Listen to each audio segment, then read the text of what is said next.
it's your turn to... Oh, is it for me? Consider yourself fired. Why are you winking at me? Consider yourself fired. Hello, and welcome to the JT and Drew Show. I'm JT. And I'm Drew. And we're two nobodies talking about nothing. Consider yourself fired. Hey, buddy. Welcome back. It's a long time no see. Oh, my goodness. It has. It's been a busy holiday season, that's for sure. You are not lying. How was the holidays, man, for you? I think I'm just now catching up on my sleep. Oh, jeez. But yeah, it was pretty good. You know, we went, got to spend some time with the wife's family, spent some time with my family and the nieces, nephews, all that stuff, and finally getting some time to just relax at home and, you know, just enjoying it. That's great, man. That's awesome. I'm glad to hear it. I'm glad you got to see your nieces and nephews, man. Yeah, it had been quite a while. They're still very full of energy.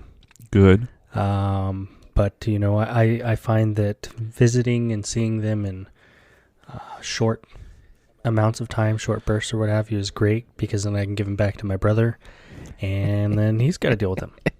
Just load them up with sugar. Sugar, coffee, I don't know. We're experimenting. What was that story you were telling me earlier about the hot chip? Oh, yes. So it might have been a couple years ago. My brother and I did the ghost pepper. We challenged each other and see who could last the longest. And okay. That thing is very hot. Not going to downplay that at all. It makes like instant saliva. And it's not just like you're drooling. It's like somebody turned a faucet on and you've got puddles just coming out of your mouth. Oh, God. Well, this year he decided to buy... They make a ghost pepper chip. Looks like a Dorito, like a tortilla chip. Oh, no. So he bought little bags of these chips. And I still can't taste a whole lot right now from the COVID. Right. But still, huh? Still. But the flavor of these chips isn't that great from what I could tell. But they are very hot as well. Not as hot as the pepper straight up. Okay. But they still have their own level of spiciness. Yeah. Well, my stepdad seemed a little interested. And if he wasn't, I was trying to get him to be. And, you know, gave him my experience.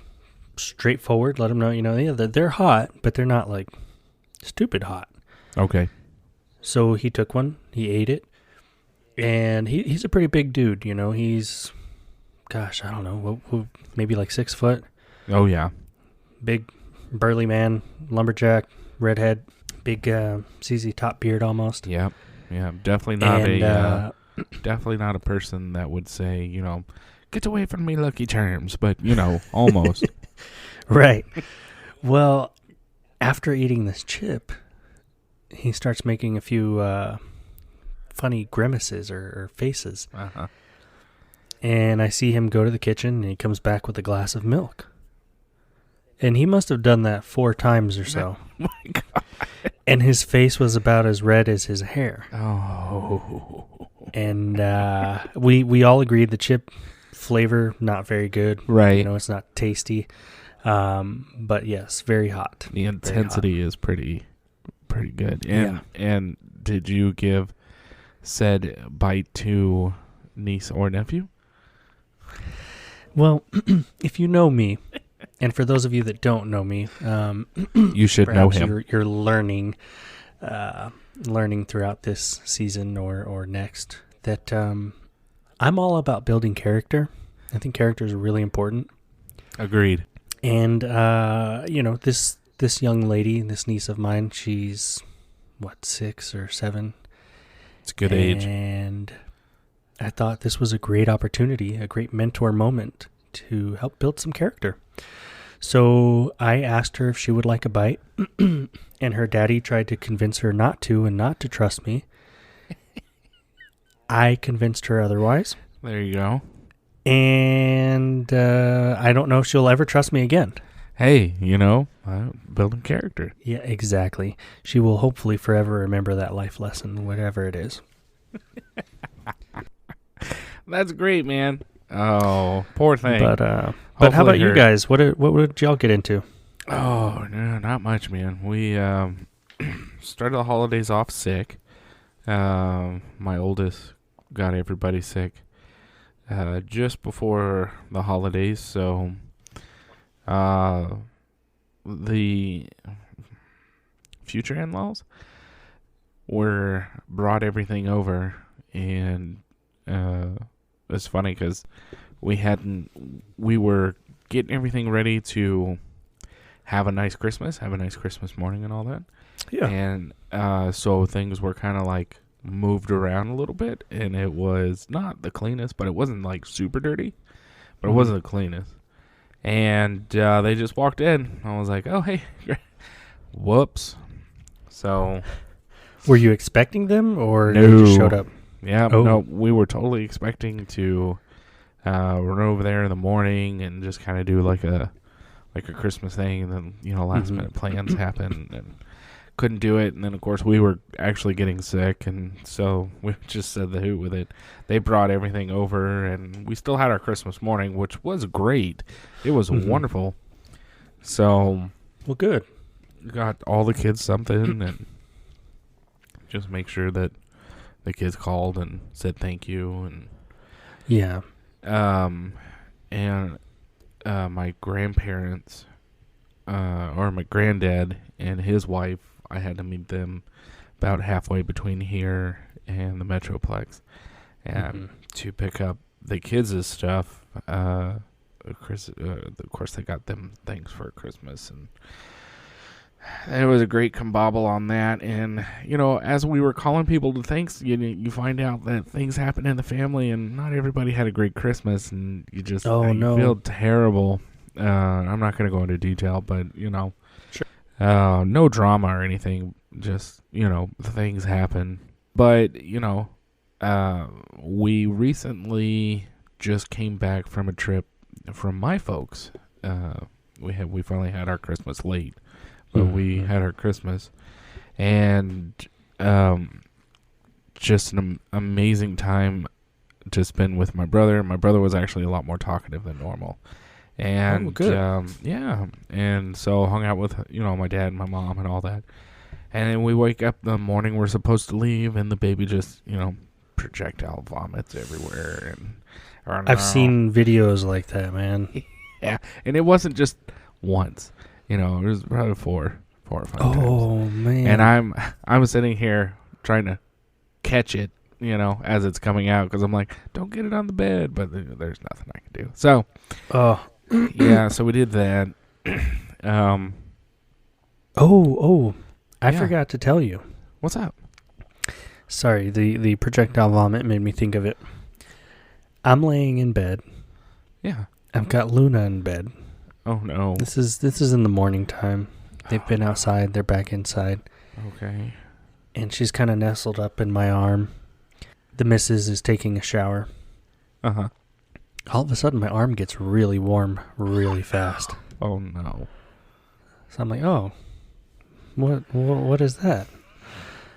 And Luna loves to be under the covers, so I had to pull back the covers and found vomit running down my arm. Oh, no. On the sheets. And it wasn't regular vomit. She had eaten poop. Luna doesn't normally do that. So this was poopy vomit. Oh. And from what I was told, because again, my sniffer ain't working so well these days. Yeah. It was demonic.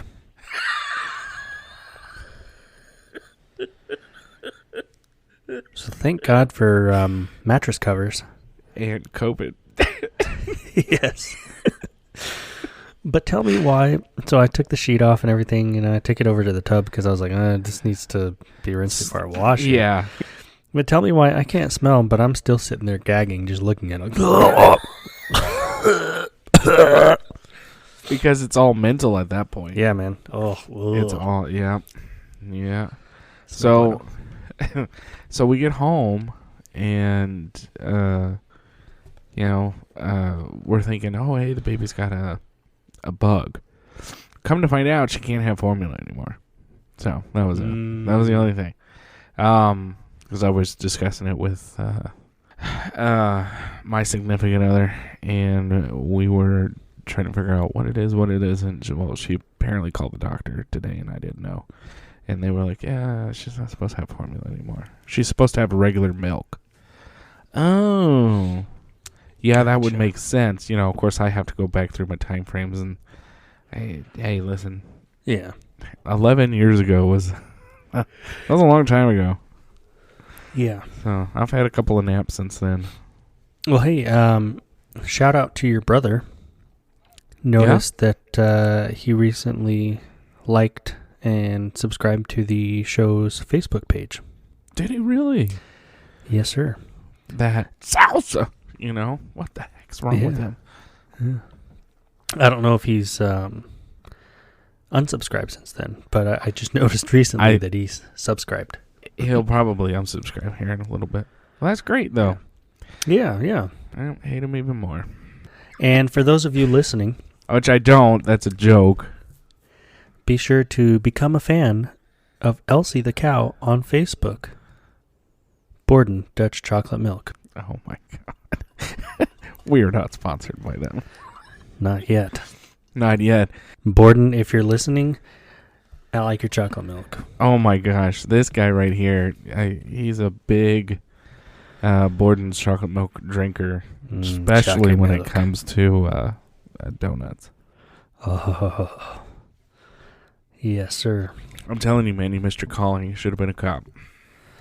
Oh. Yeah, I almost was. Oh, yeah, I know. We've had this discussion plenty of times. Yep. And, you know, it's getting past the beginner stage, I guess. Mm-hmm. So, but hey, I actually had something I wanted to talk about. I know we just did this intro on catching up and whatnot, and it's really good to see your face. Thank you. I have a discussion that maybe or maybe not you might be into. I'm not 100%. We'll figure it out. Okay. But radios, and not AM, FM. I'm talking like the little walkie-talkies you get at Walmart, or yes, radios. CB radios, which, if you don't know what that is, that's Citizen Band Radio. That's what the truckers, on Bandit, Smokey and the Bandit. Yeah, CB used to be a pretty big thing. Yeah, man, used to. And then there's another one called ham radio or amateur radio, that you need a license for. GMRS on the Walmart one, little FRS, GMRS radios. Technically, you're supposed to have a license for those, but a lot of people don't. So, but I wanted to know if you wanted to talk about that.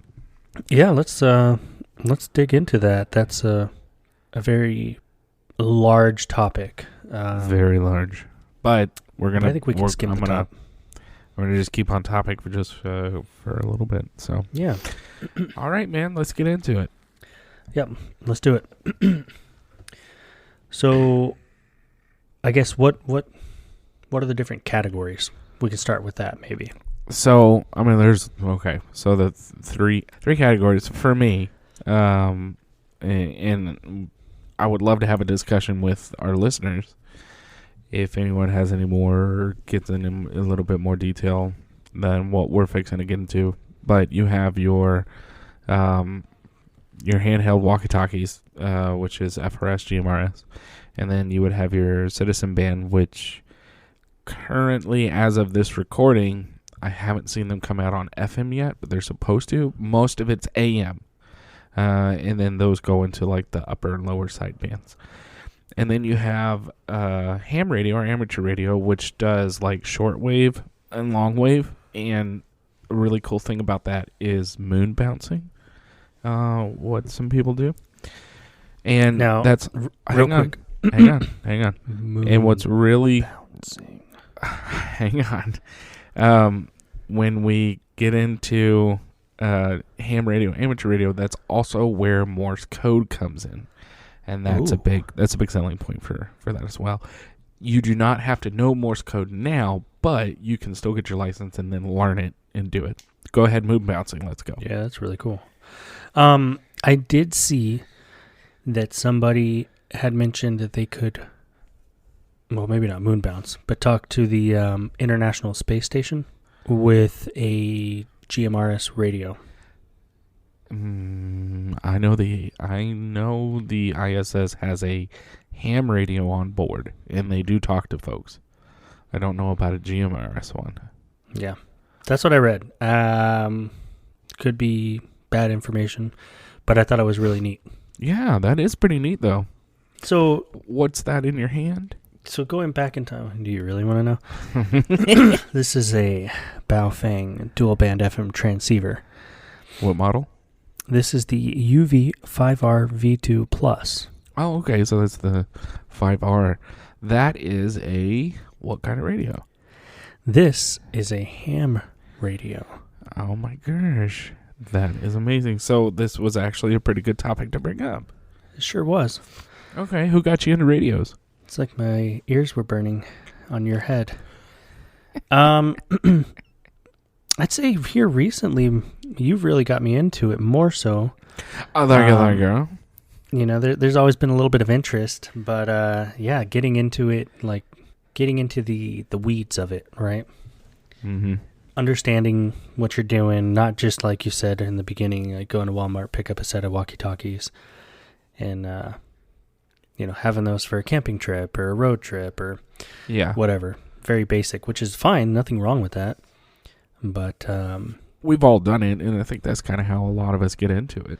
Yeah, and being able to understand more of the behind-the-scenes stuff, how it actually works, I think is pretty neat, because then you can manipulate it more and get it to do what you're wanting to do. Or you can manipulate what you want it. I'm sorry, what you can manipulate what you want to do in order for it to do what you want it to do. Yes. Yep. So you can't manipulate the radio. You just got to change your scenery. Hey man, it's your world. I'm just living in it. Don't tell Grandma. Don't tease me with a good time. But yeah. So all that being said, what is, I guess, the difference between FRS and GMRS? Because you were mentioning you need a license. Yeah, so, I mean, according to the FCC, you've got to have a license for the GMRS channels. So those little walkie-talkies that you get at Walmart and whatnot, there's two different types of channels. There's FRS, which is family channel. It stands for some of their acronyms. It's like Family Radio Service or something. Yeah. And then you have GMRS, which it stands for something. It's an acronym. General Mobile Radio Service, something like that. Yeah, something like that. Thanks for Googling that. But with the FRS, and a lot of this may have changed, but I believe you can go, I think it's up to 2 watts on a call out. But with GMRS, you can go up to on a little handheld. And this is what I'm talking about. I'm not talking about like a mobile set. I'm not talking about anything like that, but just like a little handheld. It usually will go up to 5 watts. And, you know, you start talking about stuff like this and you can just see people's eyes glaze over, like, what is this? And the way it was dumbed down to me, which it's not 100% because it all depends on the terrain and whatnot, but figure a watt as a mile. So if you have 5 watts, you can go up to 5 miles. If you've got 10 watts, you can go up to 10 miles. Which, again, that's not 100% accurate. But it's, you know, if somebody's trying to get into it and they're trying to understand how the electric components work, it's an easy way to remember it. Now, I have, and I think we've discussed this in previous podcasts. I don't know if it ever made it, but I have a CB, a Citizen Band Radio, in my vehicle that I drive. And I absolutely love it as far as the communication. So, like, on the way back from the Metroplex when we were coming back here, there was a really bad wreck on the highway, and the highway shut down. So I just flipped on my CB, did a little call out, which it's literally just, you break into a conversation or you break into what's happening and just say, you speak normal English, like break, hey, does anybody know what's going on? Or you can just chime in, does anybody know what's going on here? And people on the radio are, some are nice, some are not. A lot of them are nice, but usually get some that aren't, which will kind of push you away from being on the radio. But there was a constant communication while the whole highway was backed up. How far is this? What exit are we getting off on? And everything. And myself and others would chime in. Hey, you're getting off here. You go down a little bit, or you can go through town. Be a little quicker and easier. Yeah, that's really cool. It's and it's like right then and there, people know. Yeah, great way to communicate. Like you said, accidents, weather, road conditions. Yes. Any of that information. And even if you don't communicate, you could just listen in. You can just chime, or you can just listen as people talk. If you don't want to talk to anybody, you can just listen. But with most of these radios nowadays, they all have NOAA, and you can set your radio to like an alert. Where if you're going through somewhere and there's a weather alert that pops up, your radio, as long as it's on, will automatically flip over to NOAA and be like, hey, you need to be advised. And you may either be behind the storm or in front of the storm, whenever you can take shelter if you're in front of it, or you can just kind of hold back and, hey, let me go to this rest stop or whatever and just kind of wait the storm to move up a little bit. Because lately, there's been really weird weather, especially in the southern portion of America, with tornadoes. Tornadoes in December. Like, that is completely insane. That's not a normal tornado season. No, not at all. And if you have the capabilities of picking up NOAA weather, that there you go. You are already ahead of the curve.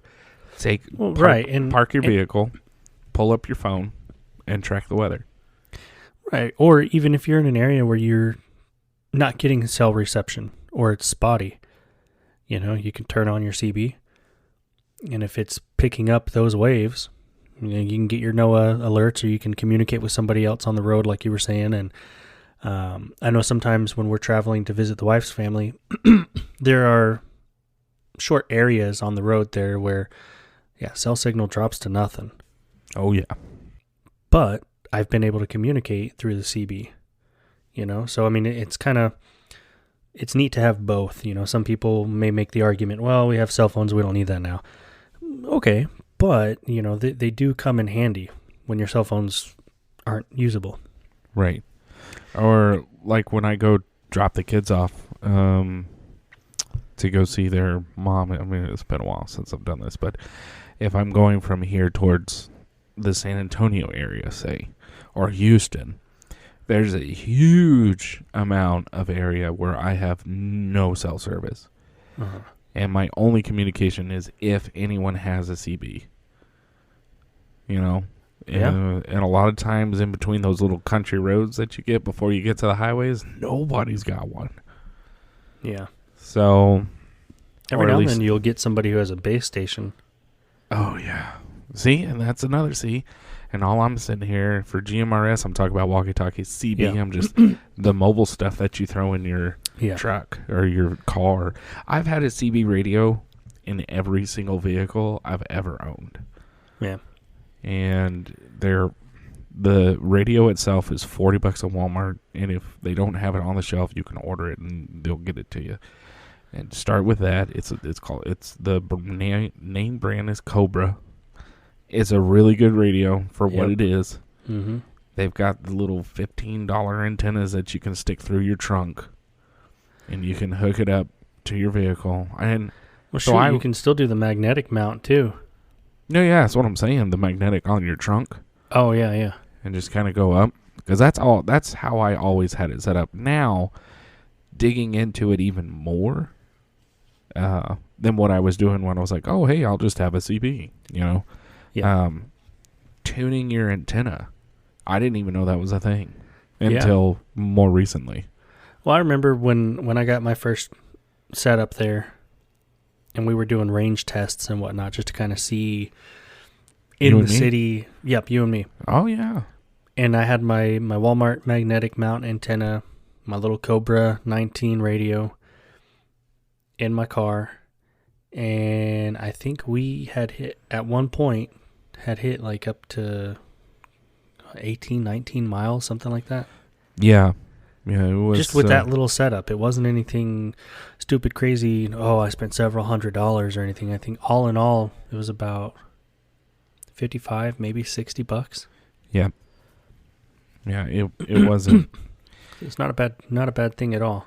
Not a bad thing. Moving back into the FRS, GMRS, like you were saying, the FRS channels, or not channels necessarily, but the FRS radios are built in a way where they're very limited, right? So maybe they don't let you modify the radio so much. So then you're not getting as much power and all that kind of thing. So you're getting the 2 watts, like you were saying. So, I mean, it's still a good radio if you're going camping or, I mean, you and your partner or you and your party, whatever, aren't going to be that far from each other. They're going to come in handy. They're going to be great. They sure will. The GMRS, you can modify a little bit more, but yeah, standardly, they're only going to be putting out about 5 watts. Yep. So instead of, getting a half mile, maybe you're going to get, depending on the terrain. Yeah. They say on the box, go up to 36 miles. Yeah, if you're in Arizona and it's flat, or if you're in Kansas and somebody's on one hill and the other person's on the other and there's nothing but crops in between you, yeah, okay, yeah, maybe. But if you're in the woods or you're in a national park and you've got mountains and you've got this, okay, you're probably only going to get a mile, 2 miles, maybe on a GMRS. Right. Or even in the city, or in a neighborhood or... Exactly. What I think radios, I don't know if they're really coming back. I think people have piqued interests in them. Sure. I don't think a lot of people are pulling the triggers, but I think radios are just a really good way to just keep communication up and going. I know we've referenced this before, but snowpocalypse. If the power grid goes down and you don't have cell towers, because I remember here we didn't. I didn't have cell towers. I still had the capability of making a phone call if I needed to. Right. But it was very choppy. So and not to mention, in that same kind of scenario, if you get a radio and you practice, you get familiar with it, you're comfortable using it, you don't know if there's other people in your community that are also on the radios, and you can start kind of making those connections, friendships, whatever you want to call them. I know when we were doing CB out here, we were doing that initially, and there was a small group of people that we could talk to regularly, or we'd hear them on the radio, and you make those connections, and who knows what can come of that. Maybe you need a favor one day, or they need a favor, or they have information that they're able to share, or whatever the case. But you have those people in your community that you establish some kind of relationship with that you could lean on if you needed it. Yeah. And what's really nice is when the stores didn't have anything, like toilet paper, you'd hop on the CB and those guys on that channel would be like, hey, I just got it out of, I don't know, HEB or United or, Market Street Albertsons or whatever. And they say they just got some in, and you would see the parking lot full of just whips, just antennas on top of trucks or cars. And, if you didn't have that line of communication, you wouldn't know. Again, you get one and you can talk or you don't have to talk, but just listen. And Right. And some people I've seen, they'll get radios, handhelds, and they'll hook them up to be kind of like a little base station in their house. Modify the antenna or what have you so that it can pick up, receive better, but they won't necessarily use them to transmit. They're just, like you said, just listening. yeah, Whether they're listening to their local fire department or police department or local, if the city has like an emergency preparedness channel or whatever the case, just to get that information and be aware. yeah, exactly. Yeah. And I know your city does, but mine does not. In the topic of radios, we've covered 2 and we've nerded out on 2. Yeah. So, but I would like to plug real quick. Yeah. Throw a plug out there for the, for anybody that's interested. We just picked up a couple of, anybody that's interested in GMRS, we just picked up a couple of Baofeng UV5G radios, which are their strictly GMRS radios. Yes. So, again, you do need a license, according to the FCC, but it isn't going to get you in any trouble necessarily. Oops, I pushed the button and I'm talking on a ham frequency, and I'm not supposed to be. These radios will only transmit over the GMRS channels. Correct. So you can program them still and listen in on the other ones. But I know we're pretty excited to try them out, and maybe in a few weeks here, we can do a little quick review or what have you. What has our experience been with them? Yeah, I'd like to see if we can hit some repeaters. Ooh, yeah, that's another good quick thing we can dive into. Repeaters? Yeah. I think so. Yeah, repeaters are great. So if you're ever driving on the highway or on the road or anything and you see those big cell towers or whatnot, usually a ham or a GMRS guy or town, whoever is running it, may throw a little antenna up there and push out a repeater. A lot of repeaters are private, so you have to get a hold of the person that's got it. But some of them aren't. Some of them are a public one. And you can key in the radio frequency that repeater's on, and you can cue it, which just means you just hit that push to talk button. You can cue it up and see if you can hit it. I think for us, there's one 45 miles to the east. You and I are going to try and... Yeah. Because that one's a private one. There's one in my town, which we got to get a hold of that guy. All the ones around here are all private. So we have to communicate. We have to, email or call or, however they have their communication set up, and just say, hey, we'd like to hit it, just to see if we can hit it, and maybe we could possibly get them to, hey, can we use your repeater so we can talk on it? And a repeater, yeah, go ahead. No, you were diving right into it.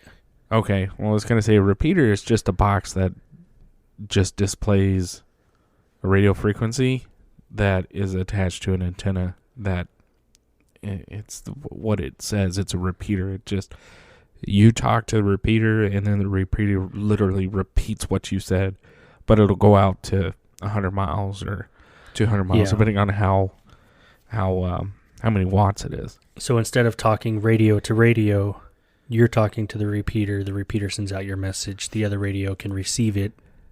Correct. And then they can transmit back to the repeater. It'll send the message out and you can receive it. Exactly. Now, again, with the radio, it's not like, it's a private conversation. So you've got to watch what you say, because people are just tuned into those repeaters just to make sure nobody's doing anything illegal on them. Right. But it's pretty cool, and the idea that, you can take a radio that may be in the city or the woods, like you were saying, you might be able to transmit from radio to radio about a mile. Mm-hmm. But then when you're hitting these repeaters, you might be able to talk 50, 60, 90, 100, who knows how many miles, depending on the, the weather conditions, the terrain, all that stuff. Right.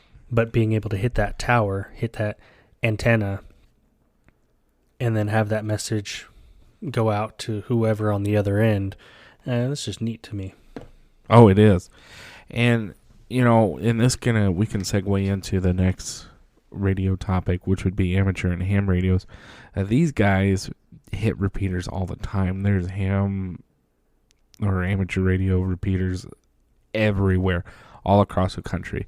And what's really cool about it is amateur radio is now diving into the digital world. When I say it's now, they've been doing it for 5 years, 10 years, something like that.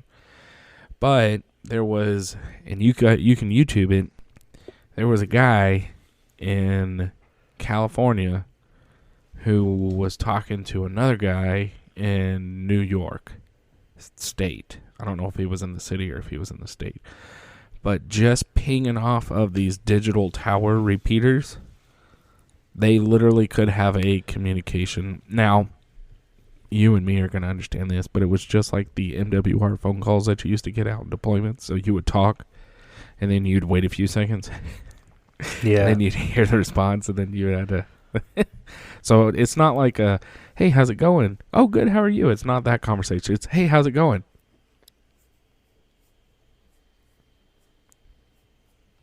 Yeah, we're doing good over here. Oh, okay, great. That's good to hear from you. Yeah. But still, and again, to reiterate, yes, cell phones, we can do all this stuff now. I could call New York from where I'm at, or California, or whoever. But in the event, whether it's due to natural disaster, just crazy weather conditions, terrorist attack, anything, those cell towers go down, or you're in an area where you can't because you don't have the coverage or whatever, these are other means to communicate. Communicate with the outside world, with outside of, your four walls that you have. Mm-hmm. There have been times I read about where, and I'm not recommending or not recommending, but there have been times where folks that have had the radios, whether it's GMRS or ham, and they've been listening to emergency broadcasts or police or fire, and maybe they pick up something that's close to them, and they've been able to chime in and help out the local authorities. Yeah. And let them know, oh, hey, I saw what you're looking for and went that way, or whatever the case is, and they were able to help them, get whatever they needed to get done. Exactly. And that, yeah, and you can do that. One of the nice things, I guess, about walkie-talkie or radio communication or whatever, for all of it, I mean, this is everything that requires a license, so GMRS and amateur. If you are in an emergency situation, it does not matter if natural disaster, human disaster, whatever it is, if you are in an emergency situation and you do not have a cell phone, or there's no cell service, or there's no power, no whatever, and you can click into like these communication towers, repeater towers, or if it's just a radio to radio communication, whether you have a license or not, you can push to talk, break the communication up, and say, I have an emergency, this is what's going on. And I guarantee you 99.9% of the time, those radio guys are going to be right there to help you, license or not. They're not going to ask for your call sign if you say this is an emergency, because these guys have plans in place to communicate with people who don't have license, who may just have the radio and, oh, okay, I understand radio lingo, but I've never done it before, so, or I've never touched a radio in my entire life, and I don't really know what I'm doing, but I just got to keep hitting this button and somebody will hear me. Mm-hmm. So, they have the scenarios for all this stuff that happens. So, used to back in the day, which is what I really wanted to get into, but they don't have it anymore, is what was that? Not Red Cross. Was it Red Cross? I think it was Red Cross. used to have teams of ham radios guys that would go out to the natural, like if you got hit by a tornado or if you got hit with a hurricane like Katrina. Yeah. Katrina was a really big one, where these ham guys would go out just after the storm would pass, and they would set up their mobile towers, and they would just, hey, we need help over here. Hey, this over here needs help. Hey, this over. And those are the behind the scene guys. They don't get any glory.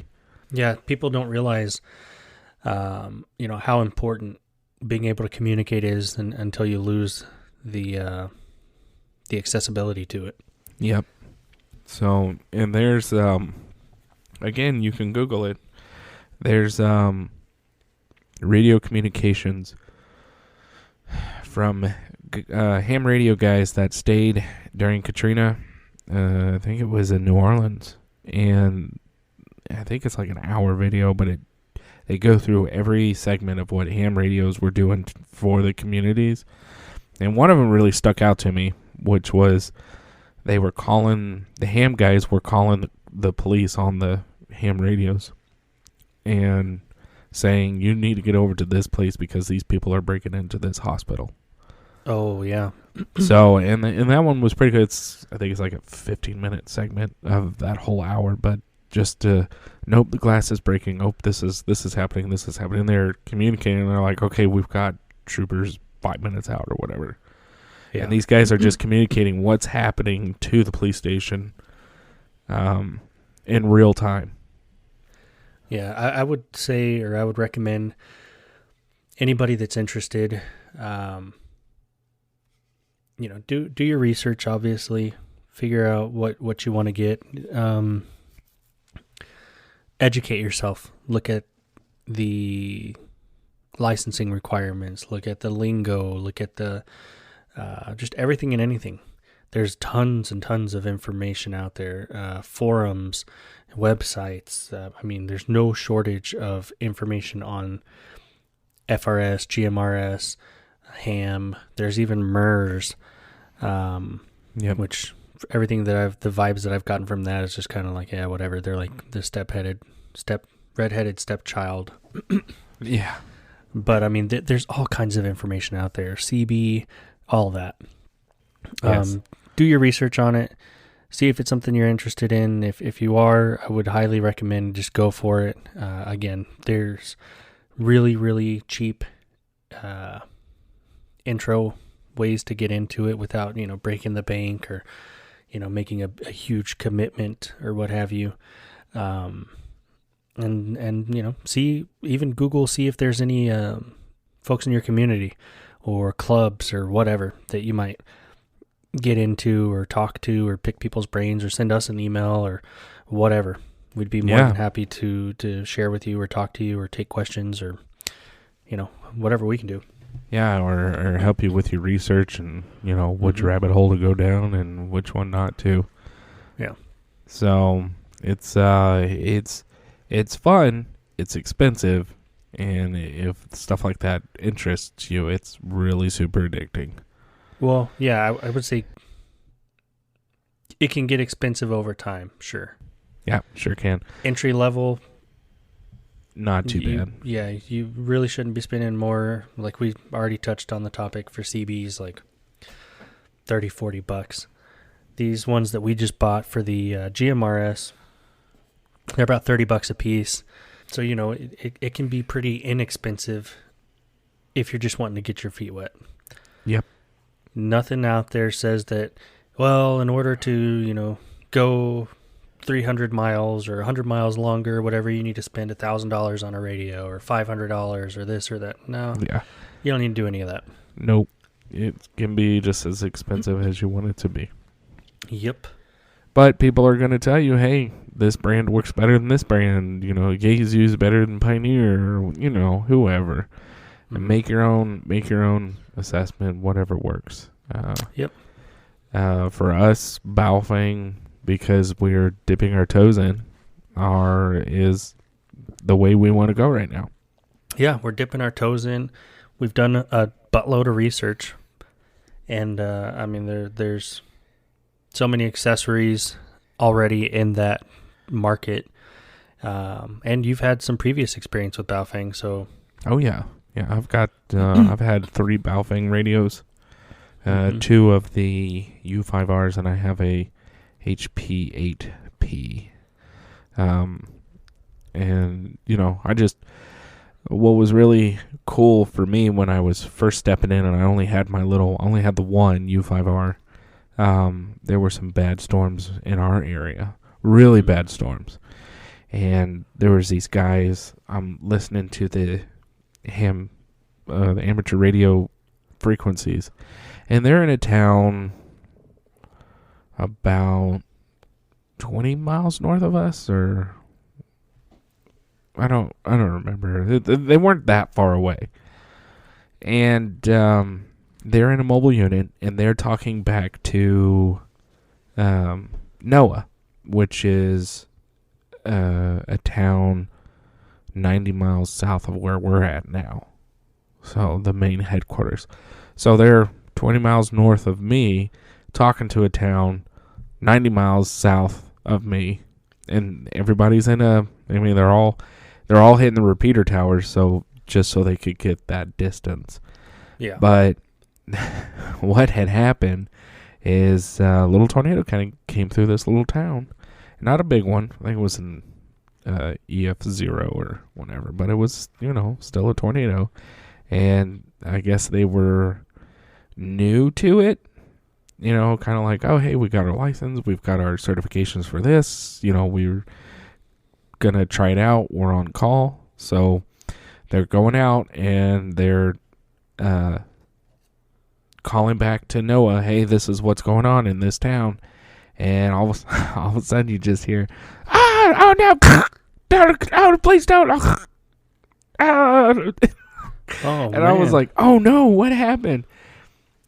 Well, a tree had went through the windshield. And so you heard the glass break, and these guys were scared. So, but then they composed themselves, got back on the radio, and communicated that back through to NOAA. And I not kid you, 2 minutes later, it's on the news, because I'm watching the news at the same time. Oh, wow. So I was getting what was happening in that small town, and then the meteorologist came on the news saying, hey, we just had a twister go through this town here. And so just make sure that you're, hunkering down and whatever. Yeah, they were able to relay that vital information. Yes, yeah. And there was, and I'm not kidding you, and you're going to laugh at this, but NOAA did come back with radio discipline. No way. Yeah. Radio discipline. Yeah. Radio discipline, even in the middle of a tornado. Yeah, well, when glass is shattering and all that, you still got to have your composure. Yeah, wow. Yeah, but I believe the only reason they said radio discipline is because they were cussing. So. Oh, okay. Well, But I think for me, like storm chasing, that would be really super cool. Oh, I would be the communications guy on that. Yeah, I think that would be very interesting. So, but that's just me. Anywho, well, great topic. I know we nerded out for a little bit. Yeah, but I mean, still we just barely scratched the surface on all this stuff. Again, if you're interested, there's tons of information out there. Give us a shout. Please, let us know. Research it. We'll research it, whatever. Yeah. But I know we're very excited to kind of teach ourselves and get a little bit deeper into this world and whatnot, this world of communications. Exactly. Yeah. And if we hear you out there, we'll definitely give you a shout out. Yeah. As always, we'd like to say thank you for stopping by and listening to the podcast. Yeah, we realized that you could have been doing anything way more productive, but you chose to waste your time with us. We look forward to talking about absolutely nothing with you next time. If you have any questions or topics you'd like us to cover, please email us at jtandrewshow@gmail.com or visit our Facebook page at www.facebook.com/JTDrewShow.